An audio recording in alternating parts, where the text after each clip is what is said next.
Seigneur, je t'invite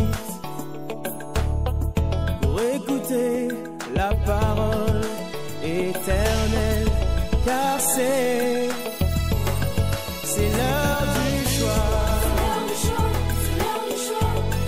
C'est l'heure du choix. C'est l'heure du choix. C'est l'heure du choix.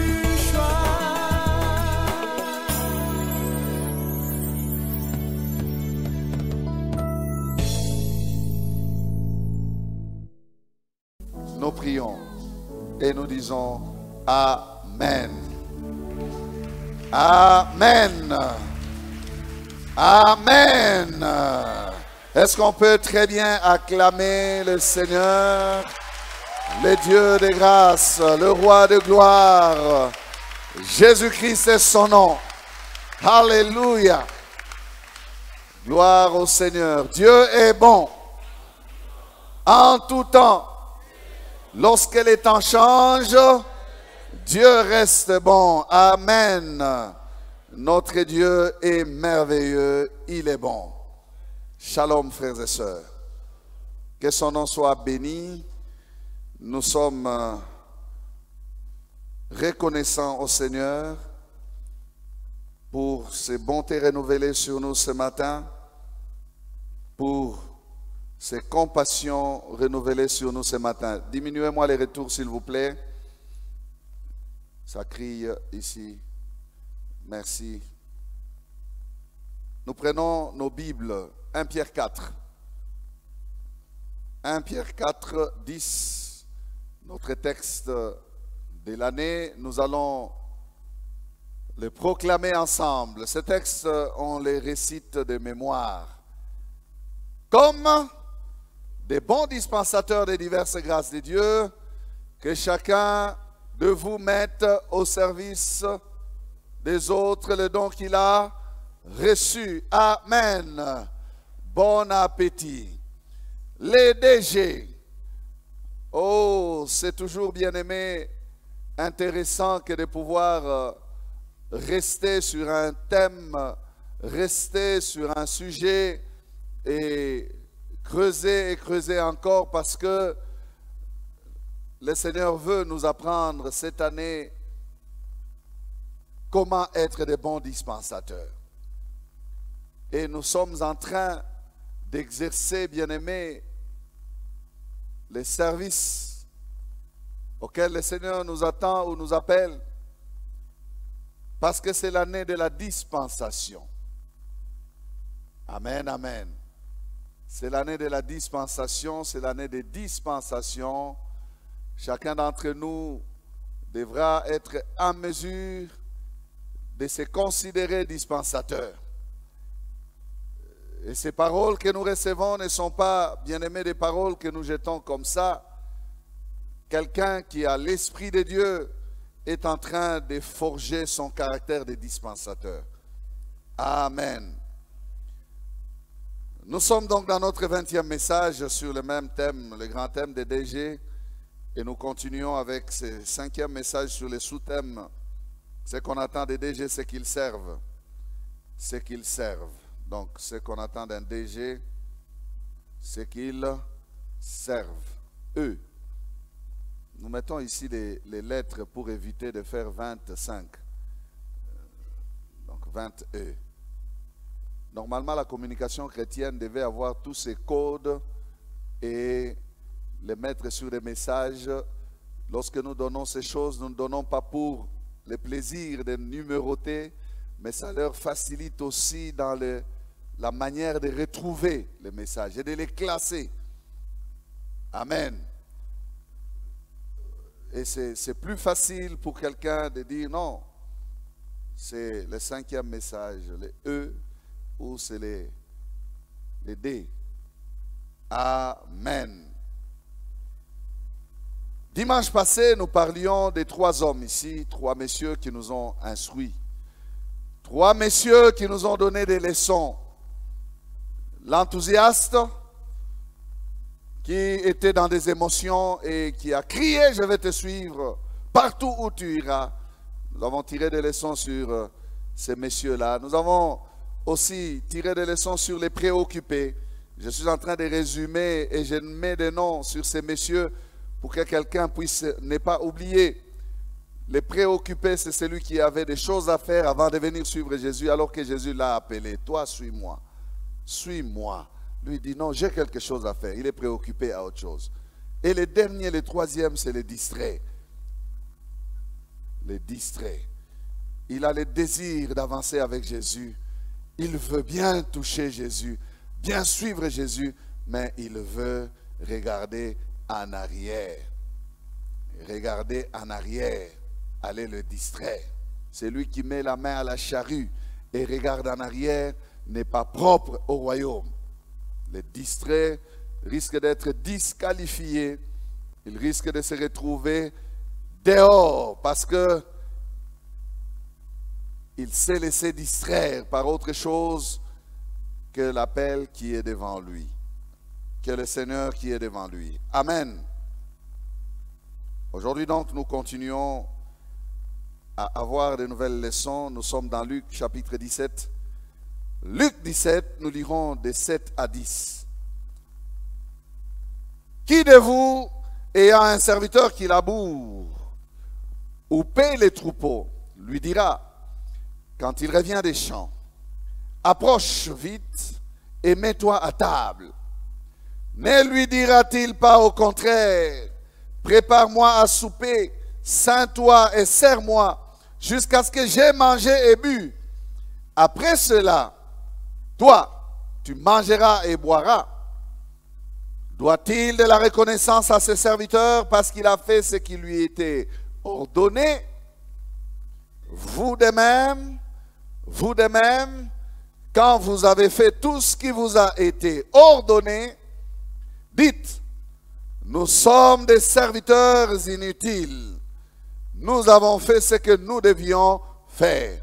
Amen. Voilà ici, frères et sœurs, un texte, comme je l'ai dit, qui nous amène de nouvelles leçons. Un texte qui va nous permettre de comprendre, partant d'un exemple pratique de ce que nous faisons pour recevoir la leçon sur ce que le Seigneur nous fait. Nous partons d'une situation pratique de ce que nous faisons pour recevoir des leçons de ce que le Seigneur nous fait. Et le Seigneur nous fait ces choses. Nous allons comprendre. Regardez comment le Seigneur commence. Il dit, qui de vous? Qui de vous? Tel que nous sommes ici. Qui de vous? Qui de vous, ayant un serviteur qui laboure ou paie les troupeaux, lui dira quand il revient des champs, approche vite et mets-toi à table. Qui de vous, bien-aimés, pourra faire cela? Non. Peut-être qu'il y a quelques exceptions. Quelqu'un peut faire cela. Mais ce n'est pas ça les usages habituels. Ce n'est pas les patrons qui servent la domestique. C'est parce que nous faisons. Qui de vous? Vous avez des bonnes, vous avez des servantes. Vous avez des ouvriers, vous avez des gens à la maison. Qui de vous fait ces choses-là? Il vient, il trouve la domestique en train de travailler. Il dit, arrête de travailler, assis-toi à table, je te sers à manger. Allez, mange, bon appétit. Qui de vous?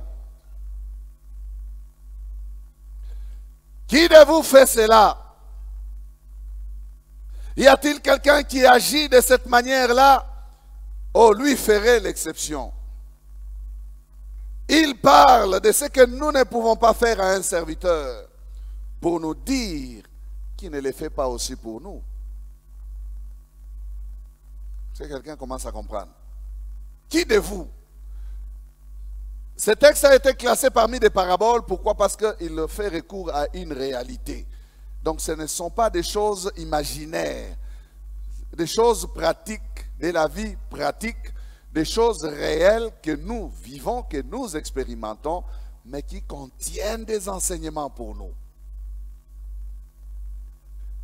Le Seigneur nous parle partant des choses que nous faisons naturellement pour nous conduire à comprendre celles qu'il nous fait spirituellement. Il prend ce qui se fait au quotidien pour établir une leçon générale quant au rôle entre le maître et le serviteur. Rôle qui ne peut être renversé. Le Seigneur nous parle de ce que nous faisons, frères et sœurs, naturellement à nos serviteurs, pour nous conduire à une leçon qui nous concerne. L'objectif qu'il poursuit ici, c'est de nous faire comprendre, nous qui sommes serviteurs, une vérité importante sur l'attitude que nous devons avoir en tant que serviteurs. Notre attitude à avoir. Alors il ajoute au verset 8, ce que nous faisons. Qu'est-ce que nous faisons régulièrement, d'habitude? Ne lui dira-t-il pas au contraire, prépare-moi à souper, ceins-toi et sers-moi jusqu'à ce que j'aie mangé et bu. Après cela, toi, tu mangeras et boiras. Amen. C'est ce qui se passe. Madame rentre du travail, elle arrive au salon, elle n'a même pas le temps d'aller dans la chambre, elle enlève les chaussures, elle jette là-bas, elle appelle la bonne, viens. Qu'est-ce que tu as préparé? J'ai très faim, je suis fatigué. C'est la patronne. Ne lui dira-t-il pas au contraire, ceins-toi, apprête, sers-moi. C'est lorsque elle est servie ou il est servi que l'on vient. Pour les mamans qui sont sérieuses et même qui sont rigoureuses, personne n'entre dans la cuisine pour ouvrir les casseroles et manger avant qu'on ait servi ceux qui ont le droit de manger d'abord. Les mamans, vous êtes avec moi? Ce n'est qu'après, on a mis pour papa, on a mis pour maman, on a servi les enfants. Les gens qui sont au dehors là, à moins que ce soit chez les politiciens qui ont beaucoup de moyens, ils donnent des farines, des choses aux gardes qui s'occupent d'eux. Mais ceux-là qui font nourrir leurs serviteurs, partant de leur cuisine, ils ne servent pas les serviteurs avant qu'ils n'aient mangé. Vous êtes dans ces cas-là? J'ai dit, les exceptions ne peuvent pas manquer, mais ce que nous faisons d'habitude, c'est ce que le Seigneur nous dit. Et je le vois, à son époque aussi, c'est ce qui se faisait. Et quand il dit qui de vous, il dit réellement des choses qui se vivent dans la société. Amen. Des choses correctes, des choses réelles. Est-ce qu'en faisant cela, c'est mauvais? Non. Le Seigneur continue, il explique, il dit au verset 9, doit-il de la reconnaissance à ses serviteurs parce qu'il a fait ce qui lui était ordonné? Est-ce qu'il lui doit de la reconnaissance? Non. La réponse est non. C'est lui le maître. Il a le droit d'être servi. C'est pour ça qu'il a engagé les serviteurs. Il ne lui doit pas de la reconnaissance. Ce dernier ne fait que ce qu'il devait faire. Maintenant, le Seigneur peut placer la leçon. Au verset 10. Écoutez la leçon. Et c'est sur ça que nous allons nous arrêter. Vous de même. Regardez un peu quelqu'un là-bas. Dites vous de même. Vous de même. Vous de même. Quand vous avez fait tout ce qui vous a été ordonné, dites. Maintenant dites. Vous êtes qui? Dites quoi? Nous sommes des serviteurs inutiles. Nous avons fait ce que nous devions faire. Vous de même, vous avez confessé cela. Amen. Est-ce que quelqu'un a confessé cela? Très bien. Vous de même, vous dites quoi?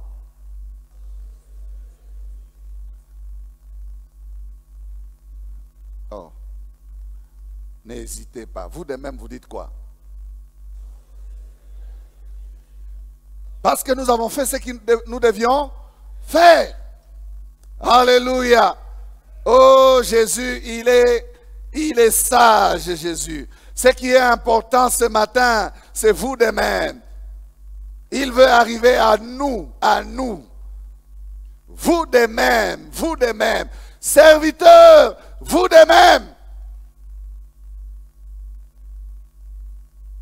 de même, pas d'une autre manière, de la même manière, pas une autre attitude, la même attitude, pas une autre façon d'agir ou de réagir, la même façon, vous de même. Vous de même.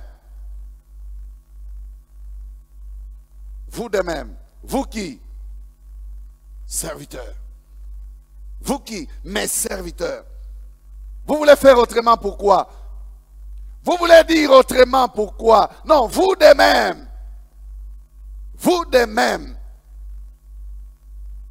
Est-ce que vous faites partie de ces vous de même? Vous êtes les vous là?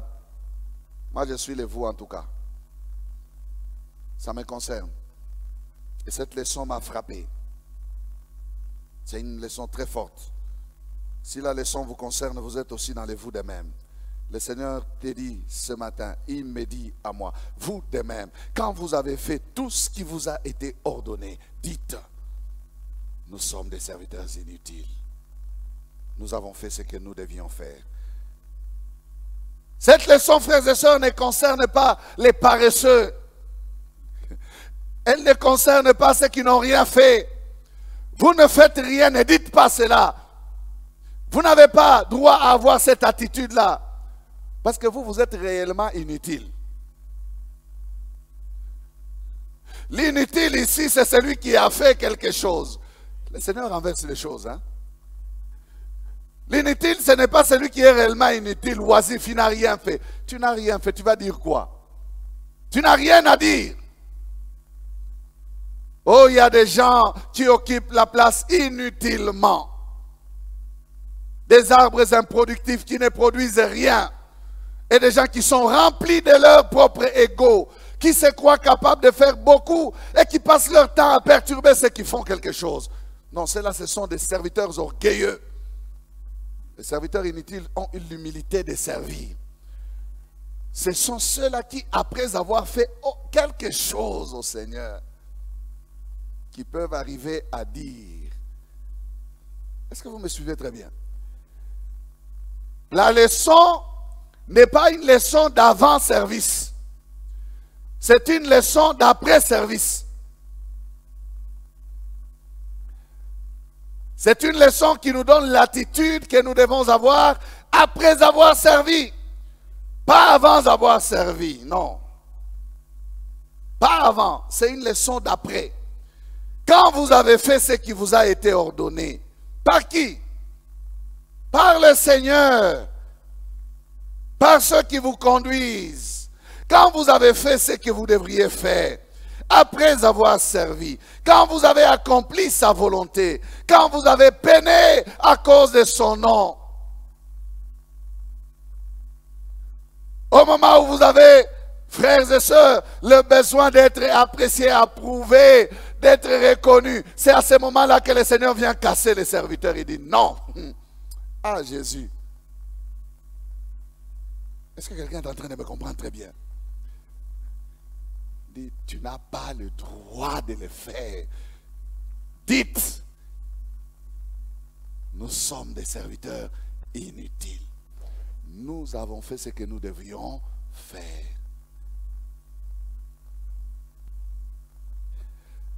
C'est après. Quelle leçon? Après avoir fait des exploits, après avoir servi. C'est après avoir servi, frère, au moment où l'homme veut surgir de nous, ou même des fois l'orgueil veut sortir de notre cœur et prendre la place, au moment où on veut être reconnu, on veut être manifesté comme étant l'instrument. Mais Jésus casse ça. Il dit,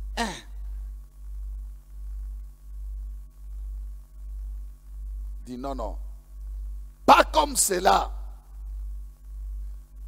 après avoir servi, au moment où nous voulons être remerciés, après avoir servi, au moment où on a besoin d'une collation. Quand nous étions étudiants à l'école biblique, on avait des formules qu'on utilisait, on résumait les petits repas que l'on donne au serviteur quand il a fini de travailler, on appelait ça FM. Foufoua Moutei. C'est après avoir servi que le Moutei a besoin de son foufou. Les FM. Sa collation. Il y a des gens qui attendent, ils ne partent pas parce qu'ils savent qu'il y aura une enveloppe que l'on va lui remettre. Parce qu'il a travaillé. À l'heure où il a besoin d'être reconnu, à l'heure où il a besoin d'être félicité, à l'heure où il a besoin de dire aujourd'hui le service était waouh. Non, Jésus dit, c'est à ce moment-là, après avoir servi, que vous devez dire, je n'ai été qu'un serviteur inutile. Aïe, aïe, aïe, quelle leçon, frère. Je ne sais pas si ça vous enseigne quelque chose, mais moi, ça m'a cassé et boukingaï.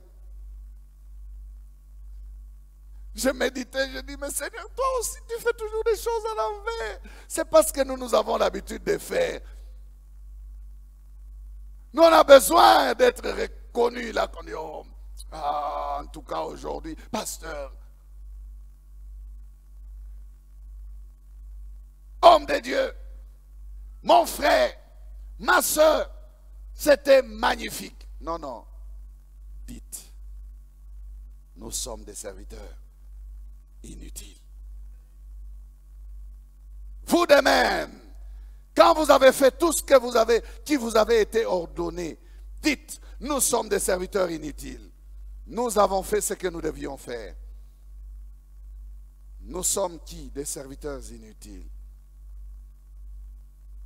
Jésus a raison de nous qualifier des serviteurs inutiles. Nous voulons voir 3 raisons pour lesquelles nous sommes des serviteurs inutiles. La première raison est que nous sommes des serviteurs et non des maîtres. Une raison importante. Nous sommes des serviteurs et non pas des maîtres.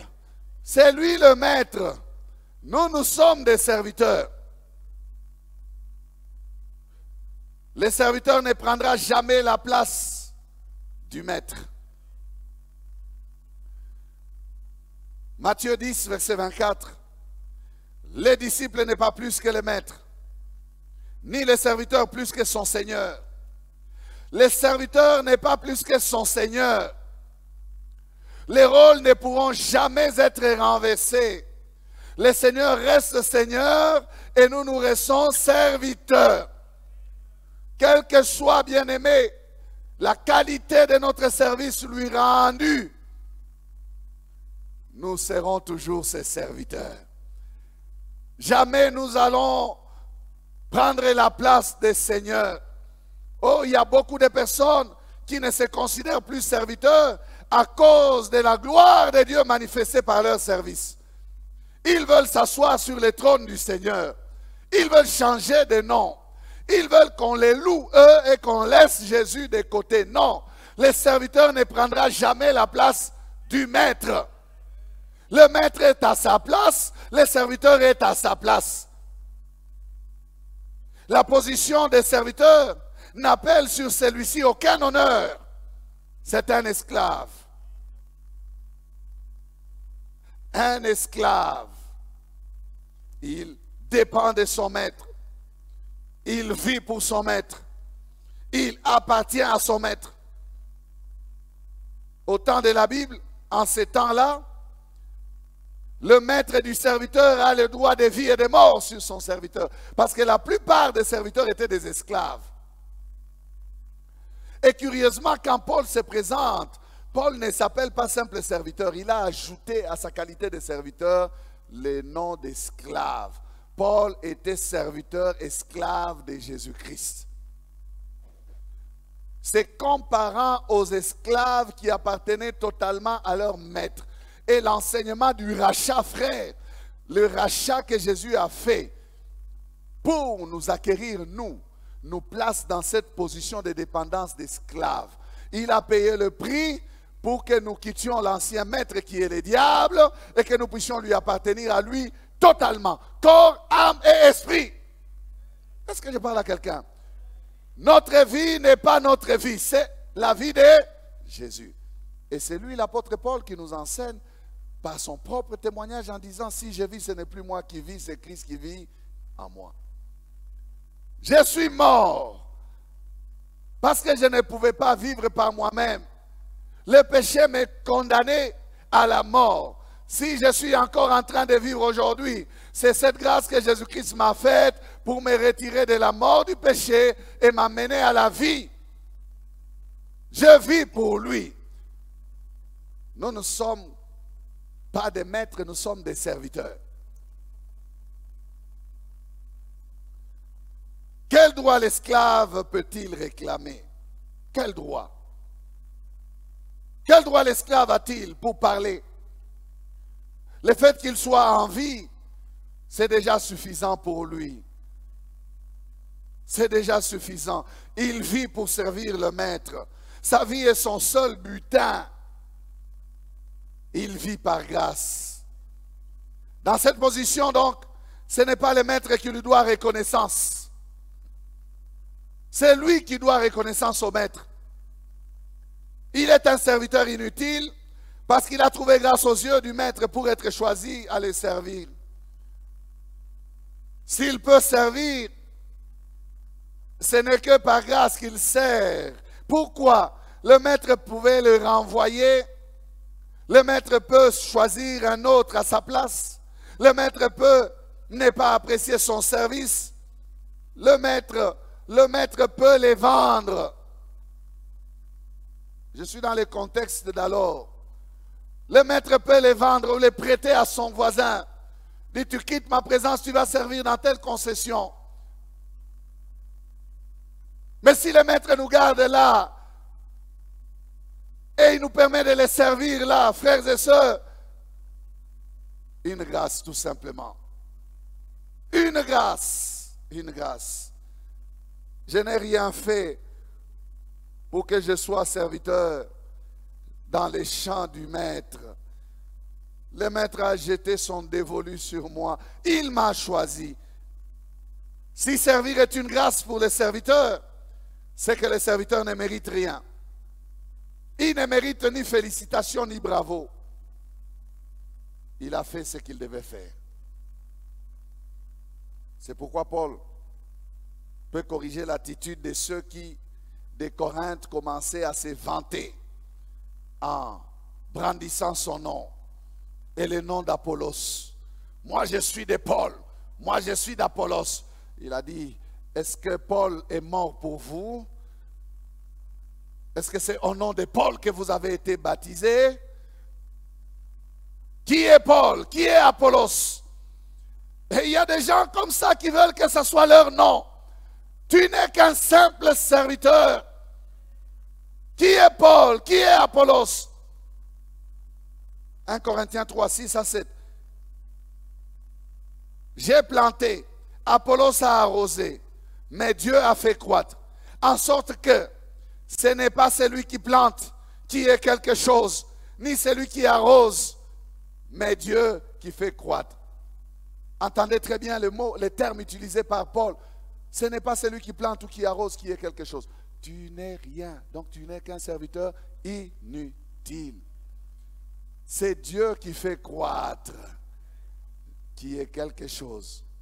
C'est Dieu qui est quelque chose. Le langage là de quelque chose, vous le comprenez. Ce n'est pas que Dieu puisse être une chose. Non. C'est la valeur. C'est un langage qui nous montre la valeur. Quand on te dit tu n'es rien, c'est-à-dire qu'il n'y a aucune valeur à brandir. Tu es quelque chose, c'est-à-dire tu as de la valeur. Ce n'est pas le serviteur qui a la valeur. C'est Dieu qui fait croître qui est quelque chose.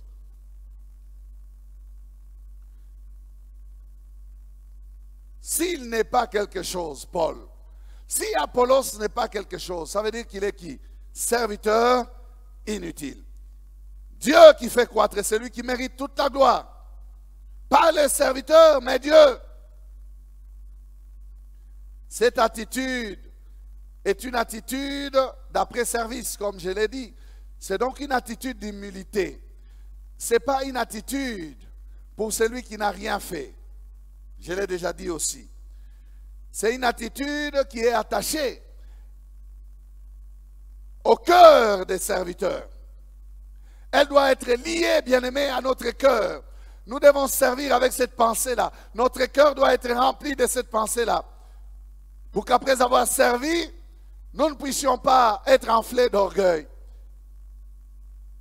Voilà pourquoi je parle d'une attitude d'humilité. Humilité. Il y a des gens qui veulent mettre l'humilité dans la façon de faire. Ou qui veulent dire, je ne fais rien parce que je ne suis qu'un serviteur inutile. Ce n'est pas ça le contexte dans lequel nous sommes. Ce n'est pas parce que je n'ai rien fait que je suis inutile. Ce n'est pas ça. C'est malgré que je fais ce que je fais là, je demeure un serviteur inutile. C'est ça le bon contexte. Une attitude d'humilité, et l'humilité ici c'est après le service, c'est dans la recherche ou le désir de reconnaissance que cette humilité se situe. Deuxième raison pour laquelle nous sommes des serviteurs inutiles, c'est parce que notre onction vient de Dieu. Notre onction vient de Dieu. Amen. Le serviteur est un serviteur inutile car l'onction qu'il a vient de Dieu. Après avoir fait, après avoir servi puissamment, lorsque Dieu s'est manifesté, le service a été impeccable. Le serviteur qui est loin, le DG qui a distribué, retourne la gloire à Dieu qui est la source de son onction. Retourne la gloire au propriétaire de l'onction. Il ne s'accapare pas de la gloire du propriétaire de l'onction. Non, il retourne la gloire au propriétaire de l'onction. Le Seigneur dit, dites, nous sommes des serviteurs inutiles. Écoutez, dites, ça veut dire gardez cette attitude. Imaginez Gédéon en train de se vanter d'avoir battu Madian. Gédéon.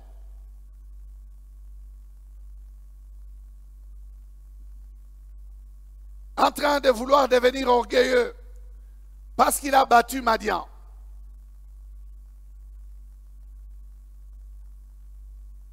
Il y a à peine quelques temps, Gédéon, tu ne savais même pas que tu es un vaillant héros.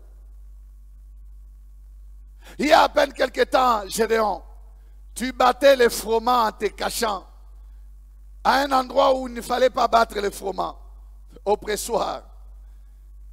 Parce que tu étais dans une situation compliquée, difficile.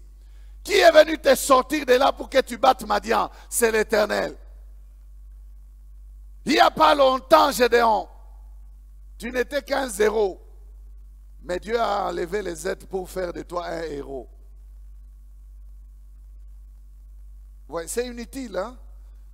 Et c'est vraiment ridicule. Certaines fois, quand vous voyez l'orgueil de l'homme qui veut se vanter de faire des exploits dans le Seigneur. Est-ce que c'est toi qui fais les exploits ou c'est le Seigneur qui fait les exploits avec toi? C'est avec Dieu que nous faisons des exploits.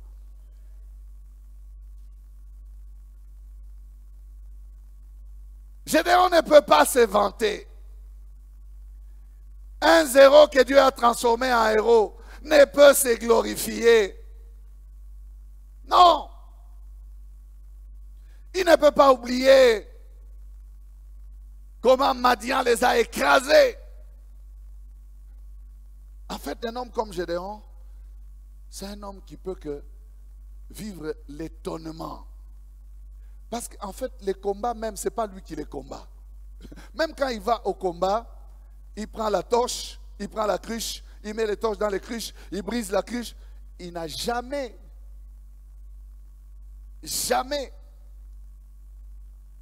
élaboré une stratégie de guerre. Gédéon. C'est le Seigneur qui combattait toujours pour lui. Donc ça fait bizarre qu'un homme comme celui-là puisse se dire, nous les Gédéons là, si nous ne servons pas, est-ce que vous, Israël, vous pouvez avoir la victoire sur Madian? Imaginez un tel langage dans la bouche des Gédéons. C'est possible? Non. Non. C'est un langage d'étonnement qui doit être dans la bouche des Gédéons. Je parle à un Gédéon ici. Un langage d'étonnement. Il veut dire, nous les Gédéons là, mais qu'est-ce que nous avons fait? Hein? Nous voyons le Seigneur, la manière dont il fait des choses, c'est compliqué. Hein? On pensait prendre les épées et aller à la guerre avec. Non. On a pris des cruches. Avec des flambeaux. Quel combat! Oh, Dieu est terrible! Dieu est terrible! Je n'ai jamais compris ce Dieu. Comment est-ce qu'il peut faire des choses comme ça? Comment est-ce qu'il peut nous apporter à des dimensions comme celle-là? Je ne peux pas m'imaginer que l'on peut remporter la bataille en brisant les cruches. Vous comprenez le langage de Gédéon? Comment il doit être? C'est dommage que plusieurs ne se considèrent pas comme des serviteurs inutiles. Ils réclament la reconnaissance. Les captifs de Christ, ces esclaves veulent la reconnaissance. Ils veulent changer d'appellation, ils veulent changer de titre parce qu'ils ont fait des exploits. Frères et sœurs, nous utilisons l'onction d'autrui. Laissons la gloire au propriétaire de l'onction. Si notre capacité vient de Dieu, pourquoi ne pas nous effacer? Puisque notre capacité vient de Dieu. Regardez Pierre et Jean après le miracle de ces boiteux paralysés que l'on a menés à la porte du temple appelé la Belle.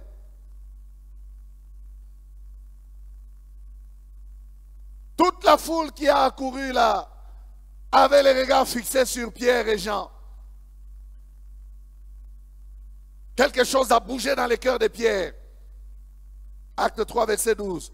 Pierre, voyant cela, dit au peuple, hommes israélites, pourquoi vous étonnez-vous de cela? Pourquoi avez-vous les regards fixés sur nous? Comme si c'était par notre propre puissance ou par notre piété que nous eussions fait marcher cet homme. Non, il y a le propriétaire de l'onction. C'est dans le nom de Jésus que cet homme a eu les pieds affermis. Ce n'est pas au nom de Pierre, ce n'est pas au nom de Jean. C'est au nom de Jésus. Pourquoi arrêter vos regards sur nous? Comme si c'est par notre force, comme si c'est par notre piété, comme si c'est par notre excellence. Détournez vos regards sur les serviteurs. Regardez le maître. Regardez le maître. Et il va leur dire un discours ce jour-là. C'est Jésus que vous avez crucifié. C'est Dieu qui l'a élevé. Et c'est par lui que ces choses se passent. Ne regardez pas à nous, regardez à Jésus. Croyez donc à ce Jésus-là. Attachez-vous à ce Jésus-là. Il va les conduire à Christ. Si Dieu nous utilise, c'est pour que les gens aillent à Christ. Si Dieu fait des exploits, c'est pour que Christ soit glorifié, que Dieu soit glorifié par Jésus-Christ, son Fils. Si un serviteur ne comprend pas ces choses, il aura des complications. C'est comme ça que vous avez des serviteurs patrons qui écrasent ceux-là que Dieu leur a donnés au lieu de les servir. La parole de Dieu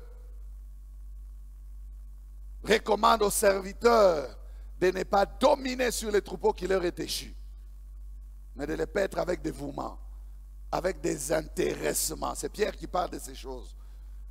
Ils ne disent pas que vous êtes des princes assis sur... Il y a des gens qui aiment bien ces choses-là. Je suis un homme de Dieu. L'homme de Dieu. L'homme de Dieu entre en son temps. Et quand l'homme de Dieu entre, tout le monde s'élève. Qu'est-ce qu'il a fait, lui? Il connaît la souffrance de la croix. Il connaît la douleur de la croix pour que les âmes soient sauvées. Serviteur inutile, accomplis ta tâche. Accomplis ta tâche et c'est tout. Paul et Barnabas, encore Paul, ils ont déchiré leurs vêtements à Lystre quand on voulait les élever au rang de Dieu. Vous voyez, les hommes sont toujours prêts à élever les autres. Et encore plus les femmes. Aïe, aïe, aïe. Elles ont créé des problèmes à David. Les femmes. David a tué ses 10 000. Saül a tué ses 1000. Elles sont renversées. Les mamans avec leur bikelekele là, faites attention avec vos bikelekele. Elles sont prêtes à enlever les pagnes, à mettre les pagnes. Ouais. Mwambi, mwanzambi, mwambi.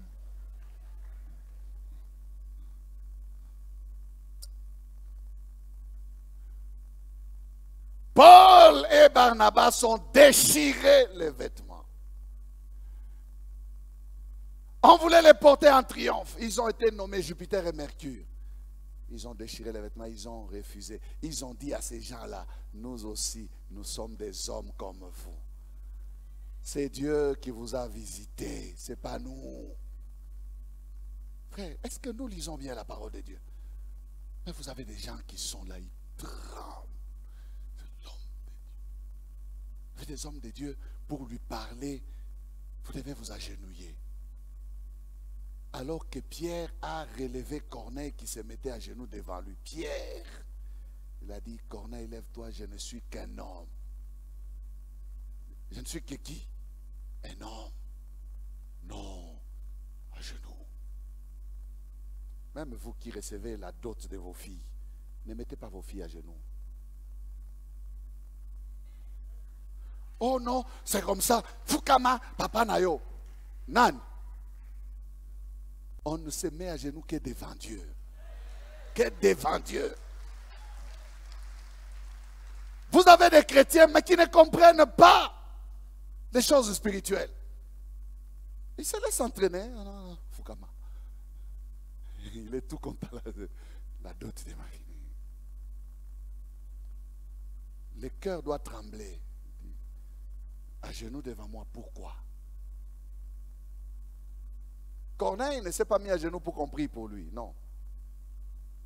Non, ce n'était pas pour la prière. C'était pour saluer. Pour la prière, oui. C'est devant Dieu qu'on s'agenouille. Et c'est lui qui prie, et c'est lui qui est à genoux. Tous se remettent à Dieu. Ce n'est pas au nom de cet homme qu'on est à genoux. Non. Ça, non. Est-ce que nous sommes ensemble? Serviteurs inutiles. Troisième et dernière raison pour laquelle nous sommes des serviteurs inutiles. En tant que serviteurs, le Seigneur nous dit, nous avons fait ce que nous devions faire. Ici, parvenir à accomplir notre tâche ne fait pas de nous des hommes spéciaux. Voilà la signification. Et c'est ça la leçon. Nous devons comprendre que la pensée du Seigneur en nous donnant la leçon et de nous montrer que si c'est à cela que nous sommes destinés, c'est ordinaire et non spécial.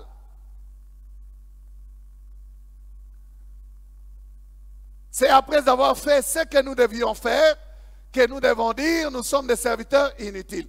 Si c'est à cela que nous avons été destinés, si c'est à ça que nous sommes appelés, il n'y a rien de spécial, c'est ordinaire. Le maître attendait de nous cela et nous l'avons fait. Gloire soit rendue au maître.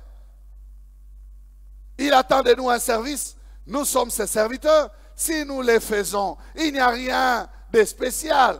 Nous avons accompli sa volonté et nous avons fait ce qu'il attendait de nous. Le mot inutile peut donc se remplacer par simple serviteur. Du reste d'autres versions, mais ces mots-là. Il peut aussi se comprendre par serviteur ordinaire. Ne trouvez pas en servant que vous êtes un ministre plénipotentiaire de Dieu, son envoyé spécial, son représentant personnel, l'homme incontournable, le chargé de mission particulière de Dieu, la bouche autorisée de Dieu. Waouh! Non, si vous êtes destiné à parler, parlez de la part de Dieu. Tout simplement, vous êtes un simple instrument. Ne soyez pas remplis d'orgueil. Ne dites pas, oh, nous sommes fils d'Abraham. Hein? Qu'est-ce que on a dit à ces gens-là, parce que si vous vous complaisez dans cela, Dieu peut susciter des pierres pour fils à Abraham.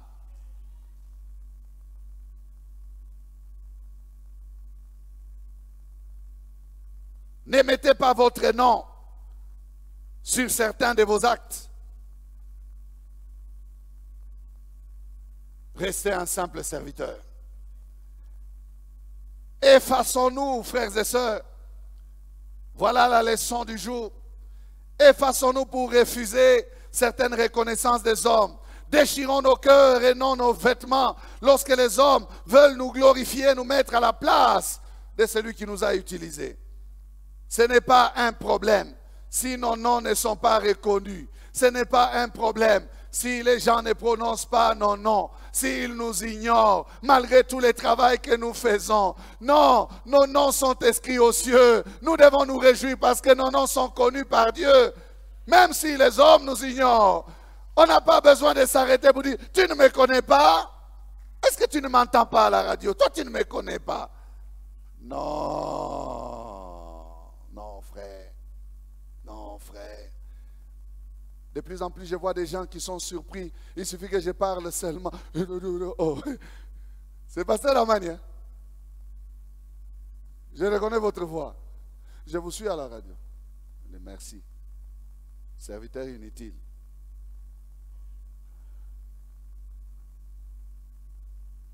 La voix.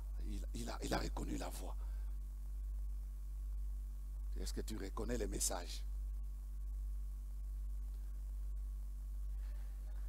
Parce que la voix là, tu la reconnais pendant que je suis en train de faire autre chose. Mais les messages là, il faut que tu les gardes. Amen. Ce n'est pas un problème. Si nos noms ne sont pas connus ou reconnus, ils sont écrits au ciel. Ce n'est pas grave. Si nous n'apparaissons pas dans les images, c'est enregistré dans l'éternité, frère. C'est enregistré pour toujours. Dieu n'est pas injuste pour oublier tous les services que vous faites, tout ce que vous faites comme bien. Dieu note cela.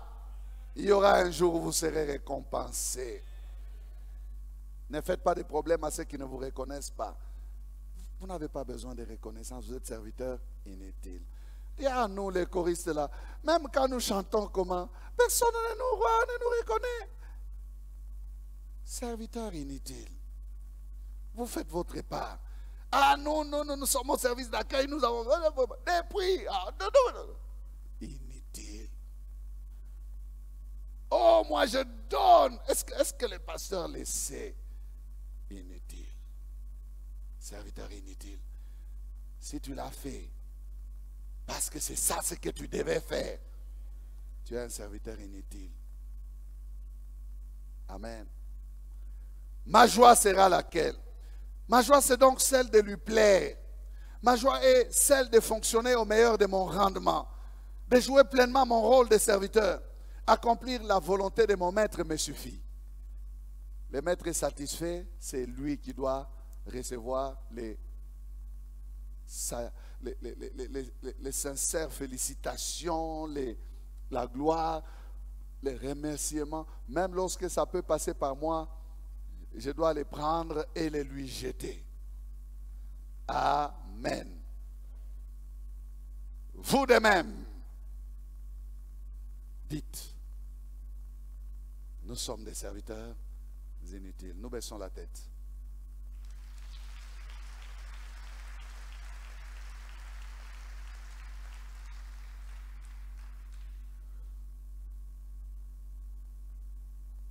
Ce message est pour ceux qui font quelque chose.